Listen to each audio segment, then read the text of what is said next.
Good afternoon, and welcome to today's program, Engaging the Workplace, the experiences and tools that drive value for a modern workforce. I'm Larry Getland, head content writer for Commercial Observer. When it comes to today's office setting and attracting top talent, workplace experience is everything. Today's program will discuss the critical role that tenant engagement is playing in the future success of commercial real estate, the modern engagement tools fueling digital expectations, and the strategies and benefits that are giving properties a competitive edge in attracting and retaining top talent. Before we get started, I'd like to thank today's program sponsor, HQO. If you have questions for today's speakers, please enter them into the Q&A box at the bottom of your control panel, as they'll get to as many questions as possible at the end of today's program. Without further ado, I'd like to introduce our speakers. The moderator today will be Courtney Estes, Director of Customer Success at HQO. And the other panelists will be Courtney Haney, Community Manager, Cushman & Wakefield, Tyler Cathcart, Vice President of Experience Management at JLL, and Alicia Sanganku, Tenant Engagement Manager at Lincoln Property Company. Courtney, the floor is yours. Great. Thank you very much, Larry. We're excited to be here today and discuss workplace engagement in today's CRE landscape. I know we're not here to listen to me, so with that, I will hand it over and introduce my wonderful colleagues who are joining me today. We have Alicia Sanaganu, Courtney Haney, and Tyler Cathcart. With that, I will pass it over to them and let them do an introduction and talk a little bit about what they do today and what their roles were before joining their current companies. I'll go ahead and pass it over to Courtney. Hi, Courtney Haney. I am the community manager at Lincoln Center in Dallas, Texas, and I'm with Cushman & Wakefield. Great, thank you. Tyler? My name is Tyler Cathcart. As you heard, I'm the Vice President, Head of Business Development for JLL Experience Management. Prior to leading the creation of that business within JLL, I had worked as a property manager and general manager in Chicago at a number of high-rise assets downtown. Great, and Alicia. I'm Alicia Sangano. I am a tenant engagement manager in Washington, D.C. with Lincoln Property Company. Previous to tenant engagement, I was an event planner, so mostly focusing on weddings there. Oh, very interesting and different from the traditional background that we see today. So I would love to just start off and understand a little bit about what each of your companies and buildings think about tenant experience and what you're doing to bring tenant engagement to your office, especially when people are not always in the office. Courtney? Sure. So I'm very fortunate. Our team here at Lincoln Center is super supportive, as well as our asset manager. They strongly believe in tenant engagement and tenant experience. And so kind of our approach to it here is, and I've talked a little bit about this before, is kind of a 4 C's aspect. So it comes down to competition, convenience, community, and conscience. So, I'll elaborate a little on those. As most of us know, within commercial real estate, competition is pretty serious stuff. You're competing with other buildings, and now, of course, you have to compete with a home office. So we really want to not only give our leasing team that edge, but to also give our tenants an edge and to offer as many amenities and programs as possible so that they can hire and retain top talent, because it basically boils down to that. I mean, it is still a business. As part of our community management, we also want to make things convenient for tenants. We focus on bringing in things such as shoe shine service and, dry cleaning and on-site dining and all kinds of things to just make life and that work balance a little more convenient. We focus a lot on community, not only our building community itself, but also the surrounding community. We want our tenants to be able to engage with them and to support that local community by events and programs that maybe support minority-owned businesses or that support some of these nonprofits that are local. I know we offer a lot of philanthropy programs throughout the year to try to achieve those goals. And then it also comes down to conscience. We have this new workforce entering that is a little more socially and eco-conscious. And we want to make sure that we are also adhering to those values. And for us, it's our values as well, but we want to make sure that we're also offering things that adhere to those through sustainability. I know a lot of commercial real estate properties are now doing urban beekeeping. And, one of the things we did was a little free library. So offering things of that nature so that we can hit on all four of those C's is really important at our building in particular. Very nice. Tyler? Well, I think Courtney summed it up pretty well. The four C's. That's a great way of looking at it. That if you're solving for all of those, you're really providing a quality tenant experience within the office. I think the other part of your question there really had to do with what's the advantage of connecting with them outside of the building, and I think COVID has obviously sped up the process of creating a virtual workforce, as well as making that a requirement of the office experience. I think really the main reason that we do it is to make sure that tenants know what's waiting for them when they come back. If we can do everything virtually that we can do in the office, then there's not a reason to come back. But if what we're really proving to the tenants that we're preparing programming for, that we're engaging with, is that we can continue to do this virtually, but really there's more waiting for you when you come back. That's where you start to really encourage tenants to want to make that return, to say, I've been enjoying what I've been doing from a virtual perspective, but there's something more for me in the office. There's an added level of community. I can get my hands on it. I can experience those physical spaces once again, and interact with my coworkers and my community once again. So I think really the key there is it's really all about just making sure we're staying connected, so that way we don't lose the engagement. We don't lose those tenants as they're as you said, we're competing with them from home now. Yeah, exactly. And I know, Alicia, you've been having a lot of success with this recently.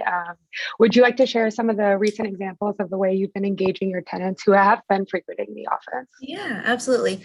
So Lincoln's tenant engagement program, Link, approaches our entire programming with authenticity, attraction, of course, connection, satisfaction, and retention, as Courtney kind of honed in on there. So we have found great success realizing that our buildings are not just physical spaces. They're built up of people. They're living and breathing communities, and people are really making a difference. So we curate all of our program to customize each and every one of those communities. So by knowing our tenant base, by staying engaged with our tenant base, by checking in on them, by asking them if they're okay, we can't tell you how many times we picked up the phone and checked on individual tenants. We have had happy hours to not only touch base with tenants about what is happening with COVID, but also just asking if they're okay. So I think the Link approach is authentic connection with each and every different tenant that is in all of our buildings. So, I mean, we curate a crazy amount of events. So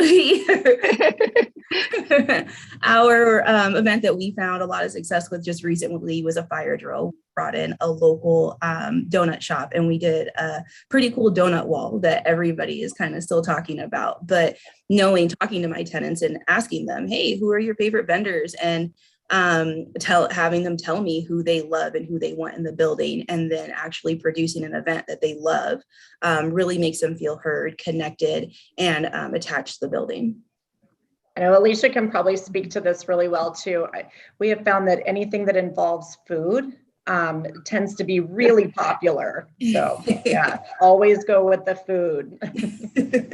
I would also say one of the other interesting things that's kind of come out of the virtual side too is that we've been able to do more like family focused programming where we've actually created a standalone product that really focuses on, here are things that you can be doing with your kids at home. Here are, virtual museum tours and things that we can offer that go beyond just the workforce. And now it's, here's what, you can bring this back to your own home and have fun with your family too.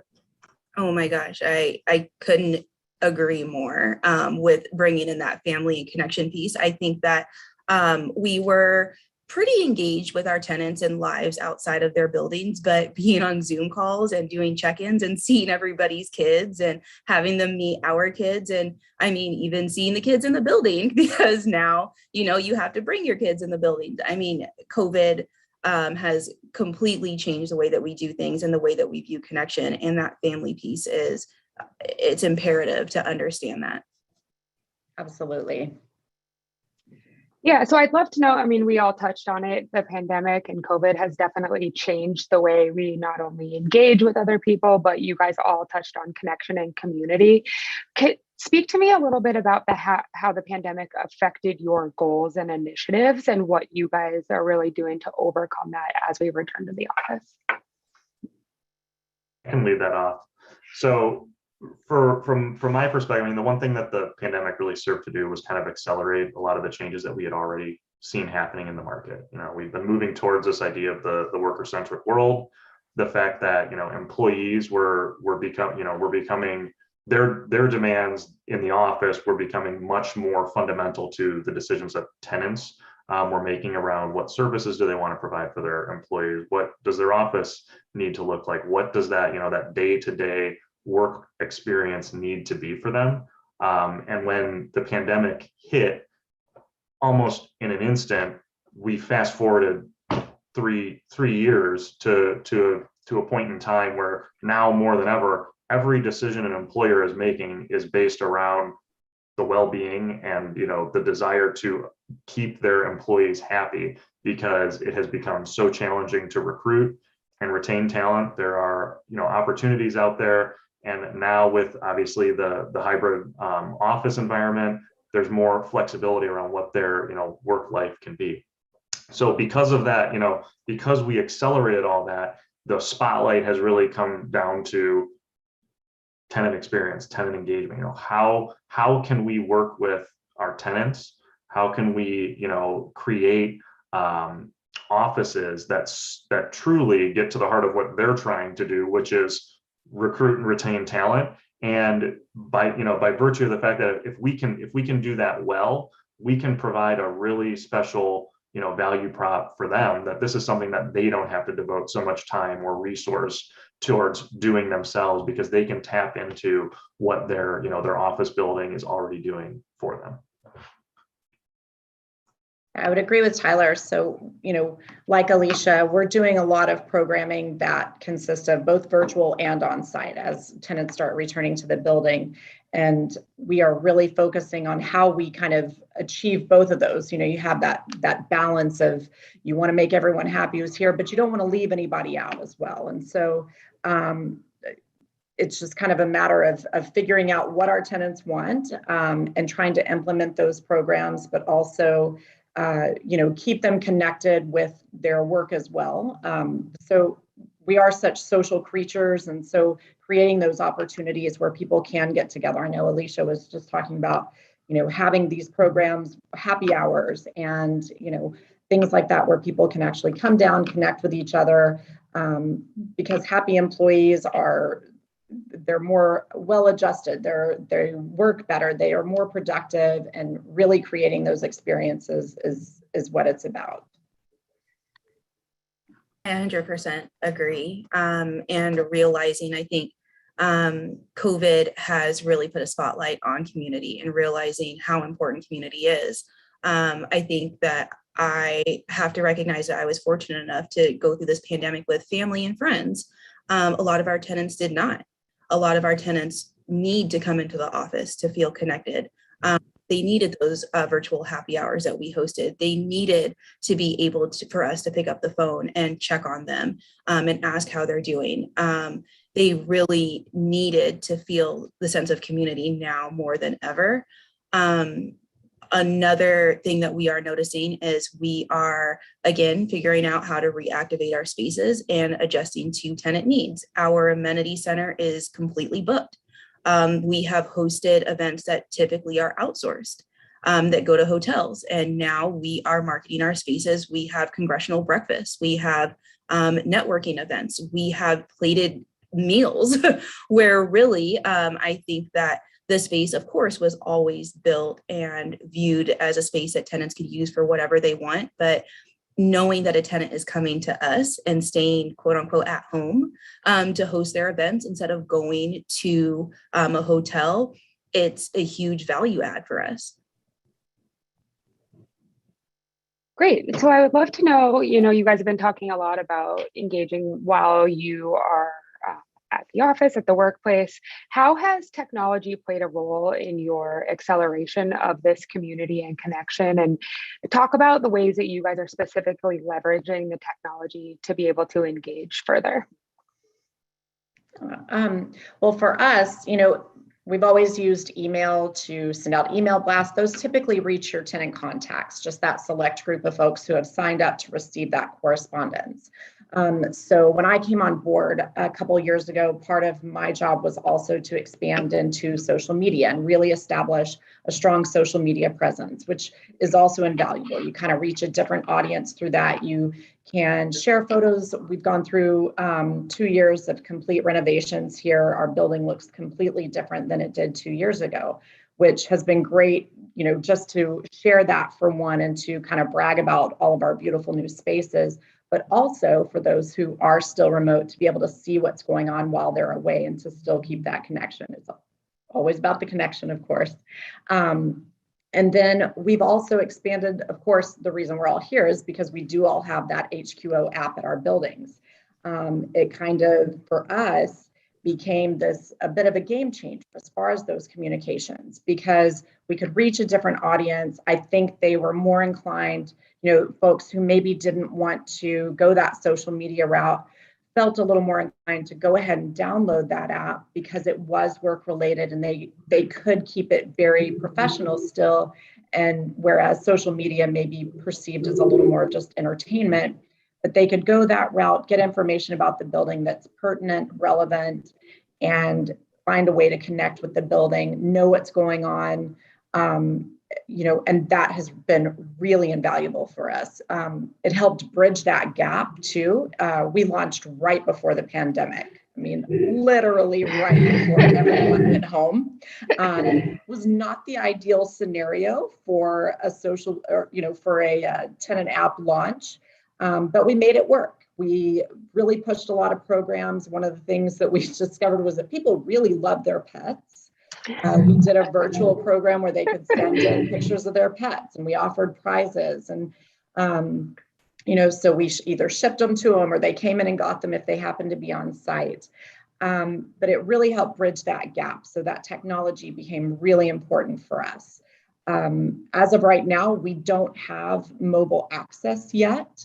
It's something that we're working on. So all of our app programming has been purely content, purely, amenity programming and event programming. And, what are the fitness center hours, ordering ahead from our dining hall, all of those aspects. And we've actually done a pretty good job of getting a lot of downloads, despite the fact that we weren't really in a scenario where we had a lot of people on site to download. So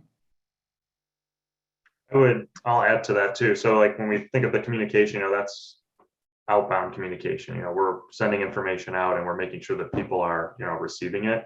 The great thing that the tech has also allowed us to do though is receive that inbound information. So, expanding our ability to, survey a larger segment of the tenant population and understand, well, what do you want more of? What do you like? What don't you like? What can we do more of? And then make decisions based on all of that information, by being able to, very easily and seamlessly track event participation. We can also then segment out, okay, specific tenants, who's participating, who isn't participating. And then, we can spend time getting into the the finer details there to come up with really specific programs that get at the heart of what we're doing, which is understanding our tenants and then customizing, a program specific to them. And that data just provides a ton of insights. From the programmatic side, it makes us better decision makers, but then from the clients that that we're working for, the investors that we're working for, they can feel confident that the money being spent on these programs is going in the right place. We're making educated, smart decisions around how money is being spent to engage with tenants. And then going back to what Courtney said earlier about kind of the 4 C's, there's a convenience element there. You might not have the access control integration in there yet, but I'm sure if you don't, you're planning on it, or at least discussing it. You've got food and beverage, where you can order ahead. When it comes to time to reserve a conference room or utilize one of those amenities, it's quick, it's easy, it's painless, and it's a way to cut out some of that that wasted time throughout the day of, okay, I send an email and then I wait for a response. And then once I get my response, I send another email to say, okay, I need these things in the conference room. Whereas now I pull up my app and I say, okay, here's the availability. I need it at this time. I need, the AV set up this way, the table set up this way, and I'm ordering catering, and I do it all in one place. And you've accomplished the same thing in a quarter of the time. So things like that, I think, are really, really changing the way people are engaging with with the property, and inserting technology, specifically like HQ, I think just enhances the tenant experience from simply how they're utilizing everything that a property has to offer from that perspective. I 100% agree. We refer to our app as the key to the building. I actually started here at 25 Mass a week before the pandemic. A week, I guess, before everybody went home. Actually, the pandemic had already started. So I have built a large portion of my relationship via technology with all of my tenants, and understanding who they are and what they like to engage with. I have used the analytics piece more than probably any other function in the app. It's been imperative for me to understand my tenants, since we haven't been able to build any kind of rapport before they all went home, understanding what they like and their behaviors, and looking at that data to move forward to continue to build the content also through the app. But when I'm bringing them back into the building, trying to gauge their interest in programming that I can create here. We also use the app to pivot very quickly. All of our information about COVID and pictures from the building and upgrades and community information, all of that was housed in our app. We are at a little bit of a unique location. We are in DC. So when we had all of the political unrest, we used the app to announce road closures, how to even get into the building. We had to go through a couple of security checkpoints to even get to work. That's all information that needed to be easily accessible to tenants. And we were able to quickly pivot and get that information out to everybody. So also, like Courtney and Tyler said, that we use the app to book amenity spaces to understand when the amenity spaces are being used, if possibly we need to build another amenity space, fitness center, fitness classes, promoting all of our events, and then looking at that analytical data to see exactly what events we should continue with. Again, it's the key to our building, and we use it for almost everything. Yeah, I love that Alicia and Tyler both mentioned the analytics part, because for us, that has also been just invaluable.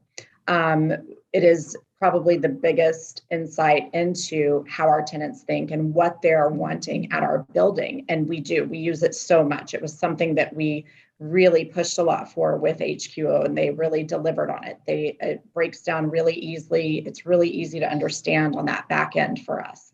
We can go in, we can see, okay, well, which of our tenants has downloaded the app the most? Who can we reach out to find out, hey, do you know about this? Do you know that we have this app?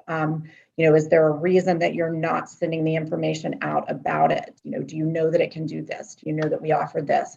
we can see what different tenants are clicking on. So maybe you discover that, I'll just throw out an example. Maybe you have a tenant who is, into apparel, and you see that they're clicking on something very specific, or maybe a tenant who's into, who's in the oil and gas industry, and they're clicking on something else, or maybe they're, an attorney and they're clicking on something else. So you can kind of gauge what each of your tenant base is into, and you can spend that money, like Tyler was saying. You allocate funds where they're going to be used the best, where they're going to be most effective in bringing that joy and that experience to your tenants. And those analytics, we would be basically just flying blind without them, just sort of guessing and testing things, which we've done.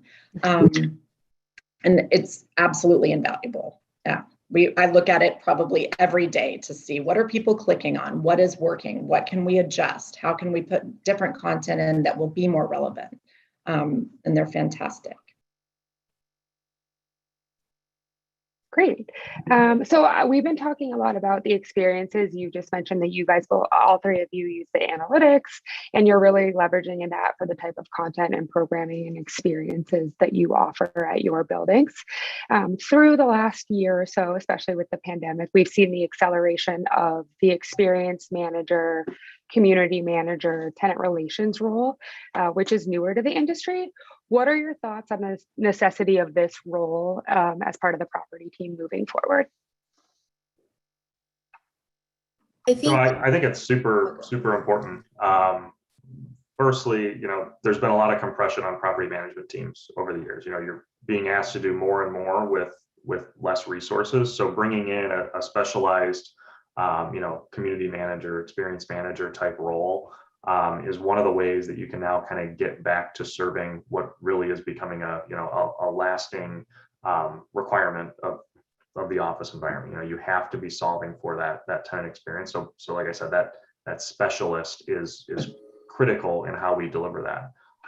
When we think of how we've been talking about technology, again, having a specialist there, someone to manage that content, to manage the analytics program, and understanding the impact that it's having, that's where you're going to get the most value out of it. This isn't something that can be done off the side of someone's desk. It's a full-time position.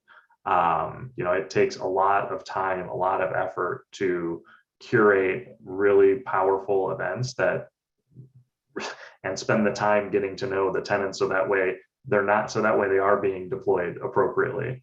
I think the short answer there is really like this is an absolute necessity going for anyone looking to solve for this and really create that Class A office environment has to consider that, and if not, they need to have a good plan for how they'd solve for it elsewhere or otherwise. I 100% agree. Link's position is that in order to remain effectively marketable in the current leasing climate, we have to have an experienced manager. And that has to look a lot different than the property management role. We are, again, one big family at my building. So I feel really lucky that I can work directly with my property management team, my portfolio manager, our APM. I mean, my engineers built my my little donut station. So, but it does require a different side of your brain. I'm the creative. I'm a vibe. Like, I'm different than our property manager and our property management team, and that's okay. We bring different things to the table, and we need to be able to have somebody in that position that understands how to market our spaces and how to utilize our spaces, how to create value with cool pop-ups, to be engaged in the community, know what's trendy, know what's new. To know the tenants' need, to build those individual relationships with tenants. There's no way that a property management team of APM and a property manager has enough time in their day to effectively do everything that needs to be done to have this programming and to keep people anchored and to attract tenants and to build our community. Alicia's spot on. So I can't tell you how many times I've sent an email to our GM and our senior property manager with just the subject line, I have an idea.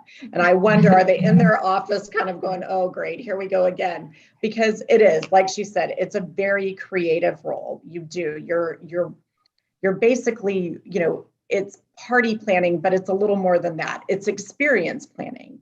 And I know enough about Alicia and what she does at her building to know that she does a phenomenal job. And I think probably a lot like me, she approaches every single event with the idea of, I want this to be impactful and I want people to walk away being, fulfilled and being excited that they had gone to it and going, oh my gosh, this was such a great experience. And I learned something new, or, oh, I met someone who, shares the same interest as I do. And you want them to just have that sense of joy during the workday. I mean, you're here 8 hours a day at your building, and you don't necessarily just want to be sitting at your desk, nose to the grindstone. There needs to be something more. And that's kind of the approach that, us creative folks take, and to make it sort of this big, amazing thing. And no, not every event is, off the charts, home run type things. But it still is something that you want it to be, you want all of those details to be in line, and you want it to have that impact so people want to stay at your building. Because let's face it, happy employees make for happy tenants, make for happy leasing. And yeah, I mean, that's what it kind of boils down to. Yeah, and I think that's a perfect segue into how I would love to hear how you guys see tenant engagement in assisting in marketing and leasing, currently and moving forward. Yeah, I am all about it. We actually work really closely with the leasing team here. I love our leasing team. They're an awesome, awesome team. And one of my personal goals is to demonstrate how tenant experience and how digital resources and some of these ESG initiatives can be leveraged in marketing and leasing office space. And to build these more engaged and socially conscious office communities. And I think that when you kind of get that opportunity to work really closely with your leasing team to find out, hey, are you utilizing these resources? Are you letting potential tenants know that we have these items here, and they can pull it up on their app and say, oh, look, here's what we have going on this week. And oh, here's the, a photo of our fitness center and the hours, and they get to use all of the resources that we also bring to them at their fingertips to kind of bring about, having just additional ways to add value to that leasing perspective. So I am certainly mindful of that.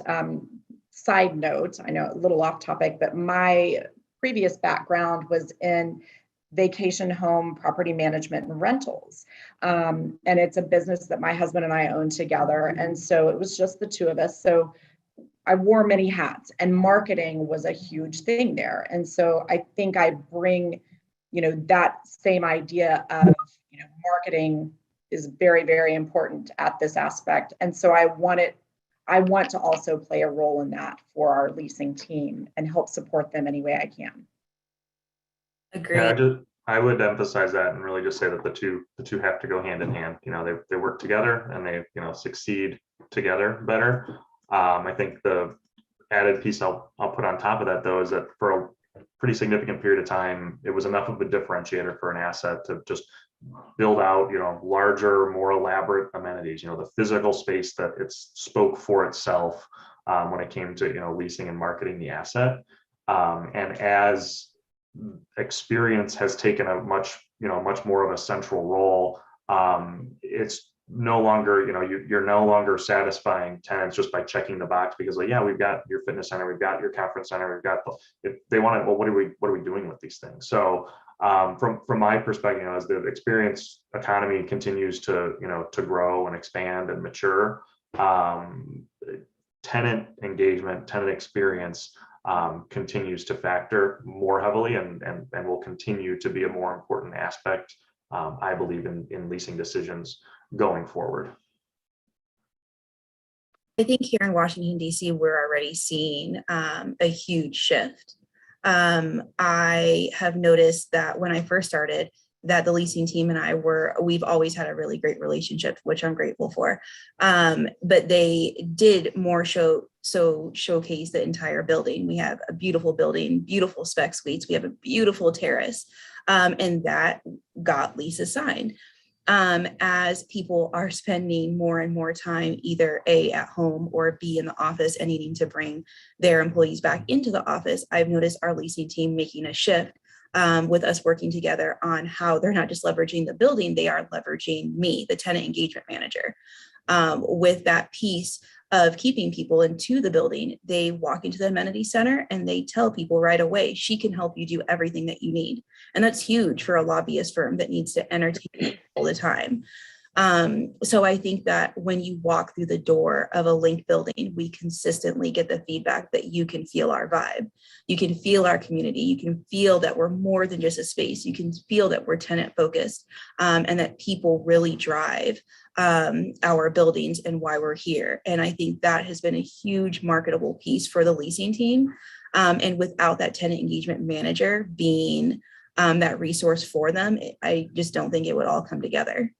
Yeah, absolutely. And Alicia probably does this at her building as well. So, you have your conference centers, you have your on-site dining hall, your fitness centers. So what we do is we try to utilize all of those spaces and plan events around those spaces to show them off. So, we hosted a Paint Your Pet event in one of our conference centers, and we were able to show tenants, hey, you could do this as a team building activity. So they get ideas from us as well for what they can do within their own offices. We've got this beautiful park space. And so we'll host an event out there. It's got a grill and it's got, a park area that you can rent, and there's gaming. And so a lot of our events will be focused around that so that our tenants know, hey, this is a great place where I can host, a holiday get together, or where I can come out and have a team meeting, or, whatever suits their specific needs. We get to show those spaces off and really get to show them how they can be utilized as more than just a conference room. This doesn't have to be just a place where you come sit and view a screen. You can bring your happy hour up here, and you can come up here and do a team wine tasting or an escape room, or whatever the case may be. And by offering those to tenants, they get to see, okay, there's a lot of opportunities for us here as well. And in turn, again, it helps with that leasing aspect, because they can show, hey, this is what's going on, and this is how we use these spaces. And it's not just a conference room. In addition to leasing, we've been talking a lot about how we attract and retain talent. So I'd love to understand what you guys think about what the connection between tenant engagement and how we can help individual tenant companies really attract and retain their tenants, and what role you guys have in that, and then what role you think the landlord has in that. I think that tenant sizes, I think we've all noticed, are getting smaller, and the bandwidth of our tenant contacts to even create the programs are getting stretched to the max right now. So while attracting and retaining employees is imperative, it's also really hard to do. So I think that we're already seeing tenants leaning on the building more and more to attract and retain their employees or their prospective employees. So I think that they're looking to us to be able to provide the building with health and wellness programs, pop-ups, educational programs, and resources that they no longer have the bandwidth to do in-house. I would be really interested to see the shift, to see if even larger tenants are also going to have the same request. We've noticed that a couple of big tenants in our building that usually were able to accommodate everything on their own, they're looking to the building to provide a lot of support and a lot of ideas and a lot of feedback on how they can move forward. I think ours are as well. We have a lot of tenants who come to us and want our assistance with facilitating some of their events, especially philanthropic events. Hey, would you be willing to partner with us on this? And having that experience and being able to share that across the building and really have a greater impact is also important. But I agree. I think that as your workforce, I think like Alicia was saying, a lot of these, because some of your employees are working from home and then there's a few on site, you are stretched rather thin. So it kind of falls on us to help support them however we can and to help keep those people in the building and to help keep them at those companies. We still want to help them fulfill all of their goals and to fulfill their values of giving back in whatever way they can and to create their own sense of community. And, we see a lot of it where, for example, we hosted an event in our dining hall. It's called the Center Kitchen, where it was open to everyone who was in the building, but teams would actually come down and find their own little pocket in that area and do their own team building activity within that event. And it's really, really great to see that. They didn't have to rent any additional space. They didn't have to take additional time or resources. They were able to focus on their team and also our greater community at the same time. I'll take a different perspective on it and go from the value side. I think there's. I love that Tyler. I do. I love that Tyler does have that different perspective. Alicia and I are kind of on those details and those, specific details, but Tyler kind of gets to see that overall viewpoint. And I love that. I love hearing what you have to say, Tyler. It's awesome. Yeah. Thank you. No, I do that. This is what I like about it. I mean, talking with my operations teams, and then obviously, like you said, like seeing it from a more national level is just different things happening in different markets. But I think as a general rule of thumb, there's one really good way I think that boils down kind of the value of this for tenants, and that's the 330-300 rule. That on average, or as a generally accepted rule of thumb, tenants are spending $3 a foot on utilities, $30 a foot on rent, and $300 a foot on their people on payroll and personnel costs. So by creating a tenant engagement program that supports their ability to recruit and retain, really what investors are able to then and landlords are able to tell tenants is you're making a $30 a foot investment in this building, and we, the building owner, are investing that back in your most expensive resource, your people. And by supporting that, you're making a very powerful statement, a very strong use case around, like, because we're building culture, because we're building community, because we're building, connection at this office building. Those are dollars that you, a tenant, might be able to allocate elsewhere, or be able to, reinvest in your employees in a different way, because a certain element of it is already being solved for you, in a meaningful way by the landlord. And I think that obviously ties back then into the leasing and marketing side of this discussion. Great. So, as we're getting close to time, why should every landlord be thinking about tenant engagement? I think the short answer is to just remain competitive in the market. Expectations are changing rapidly, and we need to be equipped to pivot quickly. I think that, as Tyler said, the landlord is now responsible for creating programming that needs to add value to companies. And to remain competitive, we have to have something in place. Absolutely. I think employees expect more of their companies, and companies expect more of their buildings. You want a workplace that's not just comfortable. You want a workplace that adds value and to your day, and that helps make life a little easier, and that helps with that work-life balance. And I in addition to that, I also, a little bit idealistic, but I think it's a great opportunity for for building owners and asset managers to kind of share their values and let people, gives them an opportunity to learn something new and to maybe even have an impact in the greater community. And I think that it's absolutely invaluable. Yeah, and I'll just echo that and really say, for a long time, services and features like this, they were prevalent within, like technology business, within actual technology time. They're providing it for their own employees. Now it's becoming more, more of a standard, not a standard, but like a requirement within certain markets. So investors that want to stay, really at the head of the curve here, this is an opportunity to be maybe not a first mover, but definitely an early adopter of some really powerful tenant engagement programs that your competition may not yet be doing in many markets around the country. I couldn't agree with you more. We do have a couple questions in the chat that I'll go ahead and read out. At this time, if anyone else has questions that they'd like to ask, feel free to drop them in there. We did get one around engaging vendors and different services around the neighborhood that are not just catering. And would you be interested in doing this? How do you find this valuable to the tenants? Sure, absolutely. Oh, sorry. Go ahead, Alicia.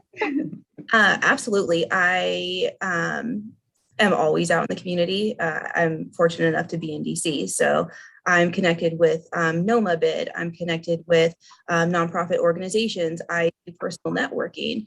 I am really the type of person, without having to be required by my job, to be connected with my community. So we're always looking for anything. We've had a pop-up jewelry vendor where she was making earrings and I met her at a flower shop. We had a flower bar. Anything that is out in the community that's interesting, that's engaging, that adds value, something that we can support. We love working with any kind of local vendor. Yeah, so I would say the same thing. That is really, we really enjoy bringing local vendors in.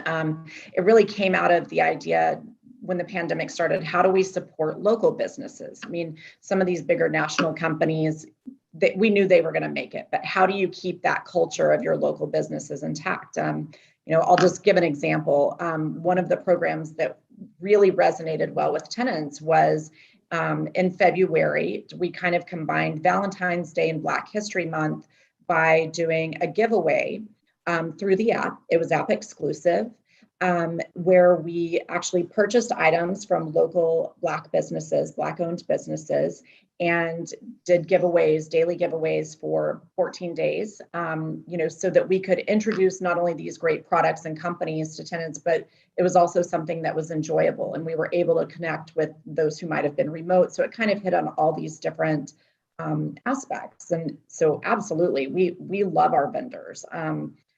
We always, like Alicia said, looking for new and fun ways to bring more experiences and to just kind of spread the word about what's in the community. Yeah, it's a quick and easy way to add convenience and value for tenants, offering something special, unique, that another asset right next door might not have access to. So yeah, I think the short answer is yes, absolutely. We also don't just look for vendors out in the community. We, as the holidays are coming up, we are partnering with local tech people here to kind of pitch them for a giving back to the community and teaching tech with kids. So we're always looking, it doesn't have to just be a straight purchase. We're always looking for ways to showcase local talent and also meet a need out in the community. Agreed.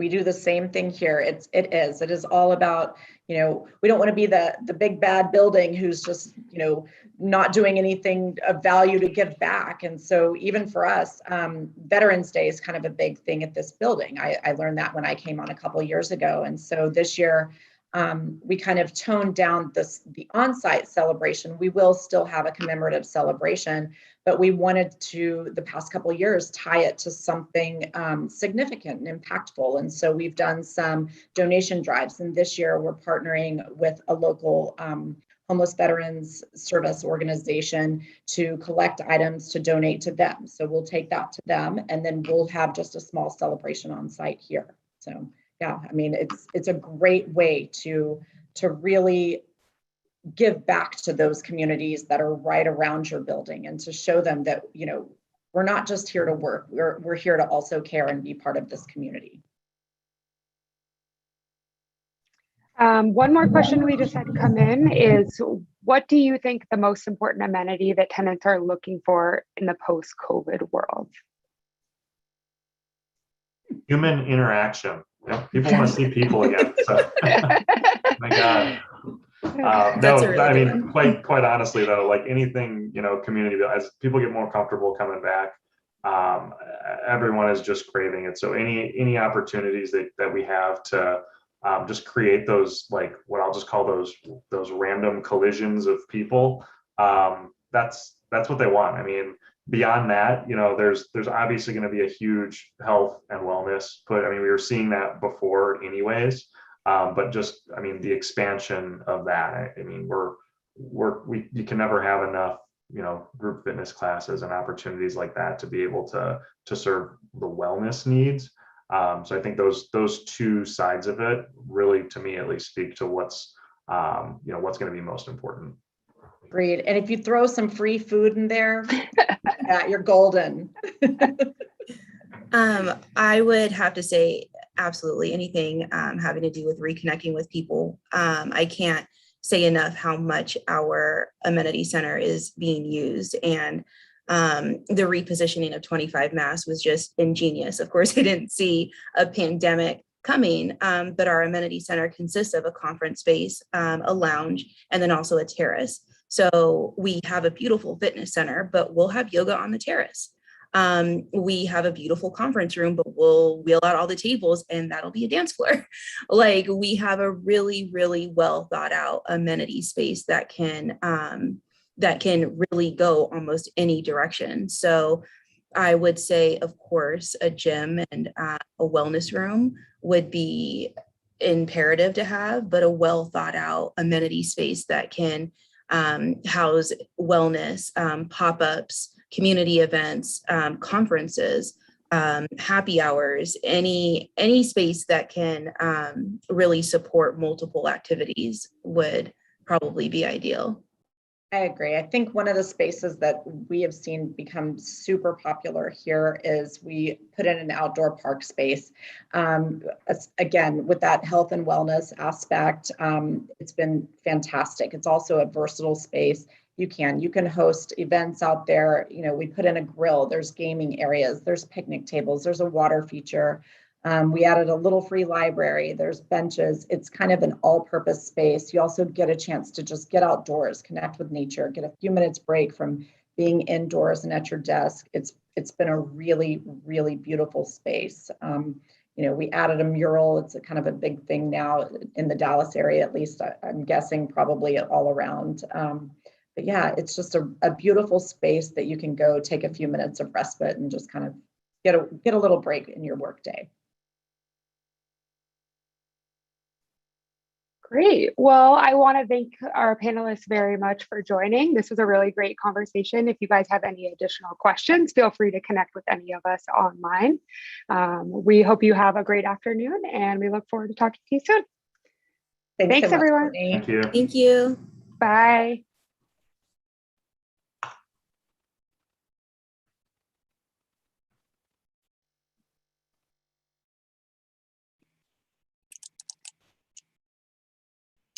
Thank you, Courtney, Tyler, Courtney, and Alicia for this excellent conversation.